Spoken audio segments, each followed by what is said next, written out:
Virgo and before Scorpio? Aquarius. That's right. No, we're here to talk about Libra, and I have to say, you know, as an astrologer, we don't have any known biases with any particular sign. Generally, we're not supposed to. But I have to admit that I have a very soft spot in my heart for Libra because I was raised by 2 moons in Libra, and my mom is a sun in Libra. And she's civilized, a boy savage, so I owe a lot to her. Boy savage. And this talk is in honor of her and her memory, and for putting up with all my stuff over the years. So this is, I hope I don't get too emotional during Libra, but here we go. So when we talk about the 7th sign of the Zodiac, we must realize that we're coming upon something very significant and unprecedented. It is the only sign in the Zodiac that does not have a living thing that represents it. Whether that's metaphysical, I mean, there aren't any real sea goats for Capricorn, right? But we have scales with Libra. Now, why do we have scales? What are we saying about Libra that, you know, how can we properly understand what Libra really is about if we don't have like a living creature representing them? It represents something very powerful. I'm going to make something that might be controversial, but I know some of you don't mind controversy. I would make the argument that Libra is perhaps the most human of all the signs. Let me talk about why that may be so. Because the other creatures in the Zodiac, they tell the story of raw human and animal existence on Earth. But Libra is the only man-made, human-made invention representing it. Now, what's significant about that? Because Libra represents the moment where we tip the scale from raw, animalistic, human development consciousness into the idea of socialization. Human beings interacting with each other in thinking in order to come together and do something different and new. Libra becomes the way by which we understand proportion or ratio or rationality. That does not mean all Libras are rational.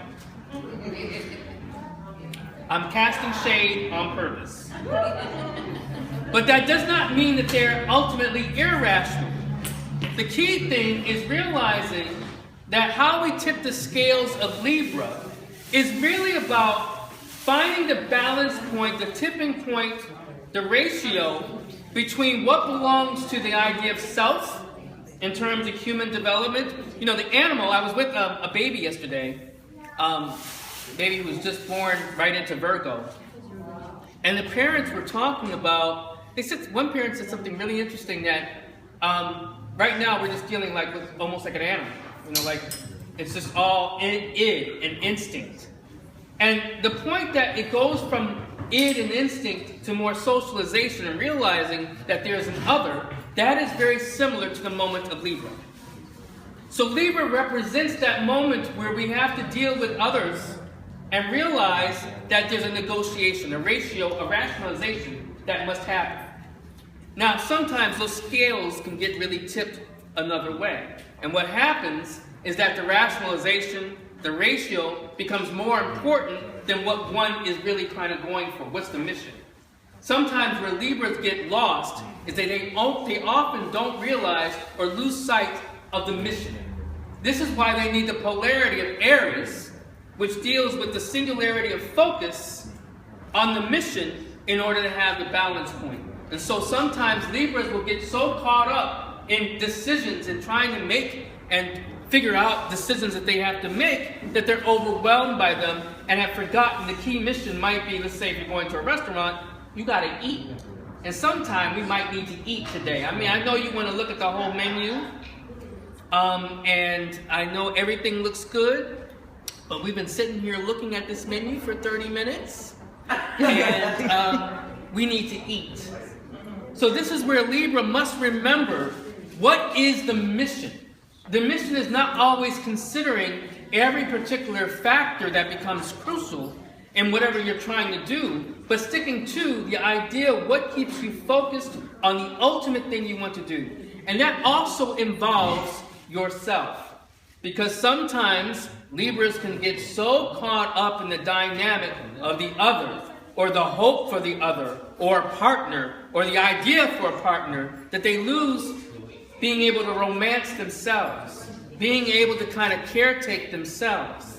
The important aspect of keeping that ratio is that you are important in thinking about all the factors that we have to kind of weigh in order to figure out how things happen in life. But you can't forget the singularity of passion. Your passion is what keeps you honest.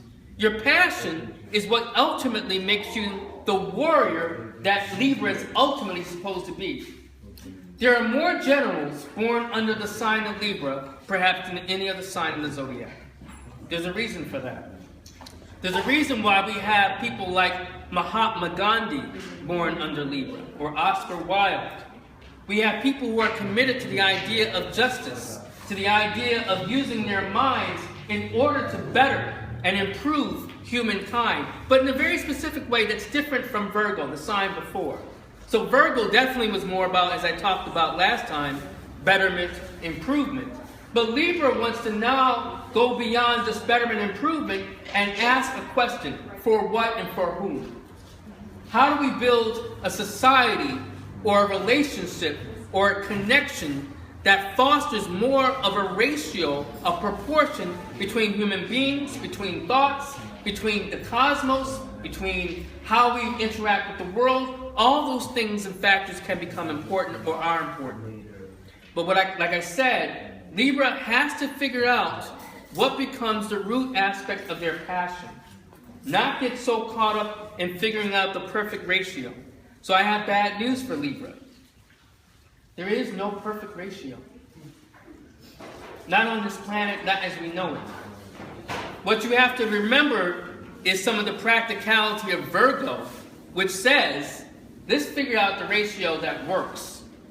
And then, as we're moving towards Scorpio, you can release yourself from owning and being so concerned about the perfect ratio that you can remember your passion. You can remember the charging ahead. You can remember that fierceness that you have. And it's there. It's there within the Libra once they want to own it. But sometimes they forget it.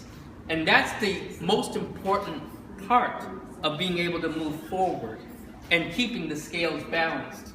Realizing that there's consideration and there's courage. If there's too much consideration, you can lose yourself or lose the key point of why you're doing it. And if there's too much courage, then you have Aries. But, right? There's too much just pushing. But between the two, if you can keep those in proportion, this is where we have justice. This is where we have love. This is where we have the balance point of Libra. Thank you. Thank you. So, I have time for questions, at least a few minutes, before we have these scrumptious cupcakes over there. Is there a question or two? Yes? Right now, Uranus is in Aries, is that correct? Yes. What does that mean for Libras who were born in a late degree? My son is, I think, 25 degrees Libra. Okay, well, Uranus is not quite there yet, right? So, Uranus is right now affecting those who are more in the middle degrees. So, more like, I think Uranus is at 19 degrees Aries. So, Uranus in Aries has been an activating point from almost all the cardinal signs. And the cardinal signs are Libra, Capricorn, Cancer, and Aries. And what has been activating for Libra, since we're talking about Libra, is really how you deal with coming back to a sense of yourself or sense of self in the dynamism of the other. Particularly, let's say in relationships. So this can be, Uranus in Aries, since it's been in there since, I believe, since 2010, if I'm remembering correctly, and again in 2011. This has been a time for many Libras to deal with how they're going to be in relationships. So many have started relationships. Many have ended some relationships. But the key thing is feeling like, all right, when's my turn? Whatever it is, like if you're in a relationship where you haven't feel like you've been served or getting like your fair share, as Uranus is coming or has come close to your sun, that's when you were asking like, okay, what's my turn? What does it look like for me? Which sometimes is uncomfortable for the Libra. It's like, well, I'm being selfish. I don't want to do that. I want to be fair. I want to think about everybody involved. But sometimes you need that lesson from Aries, from Uranus, from courage to be like, you know what? I think I need to come first in this particular regard. And then that can be the tipping point. Sometimes you have to be willing to rock the boat in order to keep the boat going. I like that. That's right.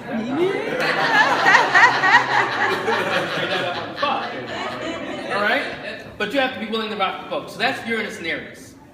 Thank you. Any other questions? Any other questions from London? Was a general question, not necessarily about Libra. Right. Just about the supermoon and the effect. Well, it does affect Libras, the supermoon, right? So we had the blood moon eclipse. So the blood moon eclipse was a tetrad of eclipses because we've had 4 over the last 2 years. As you can see, the world is still here. It didn't blow up. Some people were saying, like Jesus is going to be coming down on a dove, with that final blood moon. Didn't happen. Israel didn't sink into the sea, which is all the other prophecy. So what does it mean for those with Aries or Libra? Well, I think the key thing is finding, like, for instance, one person I know was dealing with the profound issue of vulnerability. When you're talking about a supermoon that powerful, it's going to open up something or open you up. It's going to open up the truth of a situation. So a situation that, let's say that was dealing with the Zodiac Lounge, I kind of opened that up. That's something. Or it could be something that happens in the dynamism of a job. So the key thing with that supermoon being in Aries is that it's going to activate anything in your chart that's roughly from 0 degrees Aries to about 11 to 12 degrees of Aries. The flip side for Libra as well. So it's really going to kind of push open those particular things that you have not been willing to face.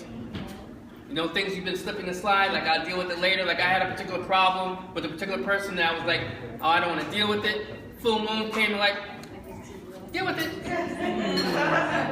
And that's what you have to do. That's general. Well, it's even more important for people who have planets or points at those particular parts of their chart. All right, with that said, ladies and gentlemen, thank you for coming out. I'm very excited, and just save it to the camera roll once it comes up. I'm very excited about these cupcakes. These cupcakes are a result of something from the Zodiac Lounge. I want to tell the brief story. Someone called me Benedict Dardo.